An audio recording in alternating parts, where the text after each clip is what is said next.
This is my first ever creepypasta, so please don't judge me too hard. My tiny town just got put on lockdown. I was living in a tiny town. It had only about 300 people living there, and it was quite fun. He started walking away and then screamed when he saw what looked like a big green glowing ball floating above the trees. I told him not to be such a scaredy cat, and he ran back over to me. We passed the convenience store, which was always open, its neon sign flickering in the darkness like a beacon of hope. One of them motioned for us to come over. My friend and I hesitantly approached them, and they asked us where we were coming from. Apparently he had stolen top-secret data and was on the run. The police believed he was hiding somewhere in our town and had set up a perimeter around it. I got in my car and slammed the door. I did as I was told, and then he handcuffed me. Other figures emerged from the trees, and I recognized them as the people who had greeted us the night before. I told them everything I knew, but they weren't satisfied with my answers. I could tell that the mood had shifted. They were no longer trying to interrogate me. The front door was ripped off its hinges, the windows were shattered, and my electronics were smashed to pieces. I couldn't believe it. How could this have happened? I still ask myself why I was let go and what really happened to my town. All these years later, the pain and confusion remain. It feels like just yesterday that my life was turned upside down in a matter of hours. The trauma of that day will stay with me forever. I hope one day I'll find the answers I'm looking for. Until then, I'll keep searching for the truth. I had left my house at 2 a.m. and it had been fine.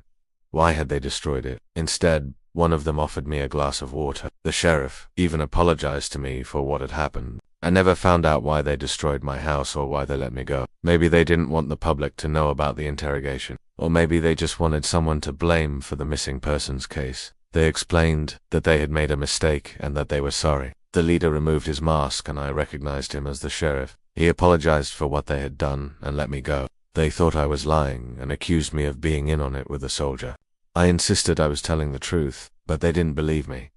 They took me into another room and began interrogating me. They pushed me to the ground and put a hood over my head. I could hear them talking in hushed voices, their words just barely making out under the hood. One of them was the woman who had been watching us from the window. They shoved me into the back of a police car and drove me to the center of town. Shaking, I tried to start it, but it wouldn't turn over.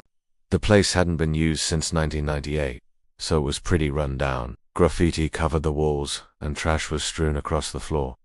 They pushed me into a room and locked the door. Inside, I saw a table with chairs surrounding it, and on the other side sat 6 people. They were all dressed in black tactical gear and wearing ski masks. I instantly recognized their faces. They were the people from the SWAT team. I looked over and saw that my friend's car was also dead. I started pounding on the steering wheel in frustration.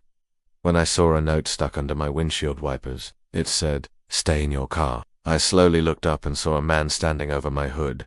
He was wearing a ski mask and holding a gun. I rolled down my window and he yelled, "Get out." His voice sounded familiar. They went door to door, making sure everyone was accounted for. We thought it was all pretty exciting until things started getting weird. We told them about the drone and how we had been hiding in the abandoned house. They thanked us for our help and told us to go home. We were confused but relieved that it was over. But then we heard a noise coming from behind us. At first we couldn't figure out what it was, but then we saw it. 2 bright beams of light were shining directly at us and getting closer. My friend slammed on the brakes and we swerved onto the side of the road. As we looked back, we saw 2 sheriff's cars flying towards us with their sirens blaring. I remember feeling a sense of relief, knowing that help was finally on the way. We turned our cars around and followed them. They led us to a dirt road where a bunch of other police cars were parked. We watched as the orb floated closer to us, and it suddenly became clear what it was. It was a military surveillance drone. It hovered around us for a bit before shooting off into the night sky.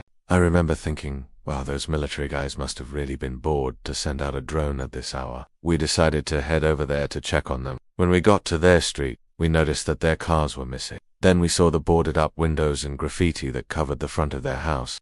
It read, "Leave now." Someone was clearly watching us because we saw movement in the upstairs window. It was a woman peeking out at us. She waved when she saw us staring at her and then disappeared. We figured it must have seen our lights from inside the house, so we turned them all off and tried to make ourselves as inconspicuous as possible. But then the drone came back. This time it was even lower and slower, almost as if it was looking for something. My friend and I started to panic, and I told him we needed to get out of there. We ran through the front door, jumped into his car and drove off as fast as we could. There were these big hills nearby and us kids would go sledding down them.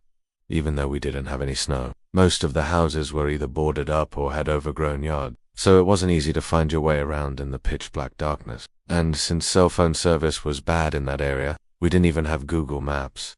We ended up driving past my house, which had its power and internet shut off. I remember sitting in the passenger seat thinking, how are we going to explain this to the cops? We turned the car around and started heading towards my house again. We also had this really cool, abandoned house that we all made up stories about. It was said to be haunted by the ghost of a little girl who drowned in the well in the backyard. The townspeople thought that if you stayed in the house overnight, the ghost would make you dig her up from her grave and put you in her place. Of course, my friends and I decided to spend the night there, and we even recorded it all on video. No ghost showed up, but it was still a pretty scary night. When it got to around 2 a.m., one of my friends threw up his hands and said, "I'm out." Now, even though the town was small, there were some dark parts to it.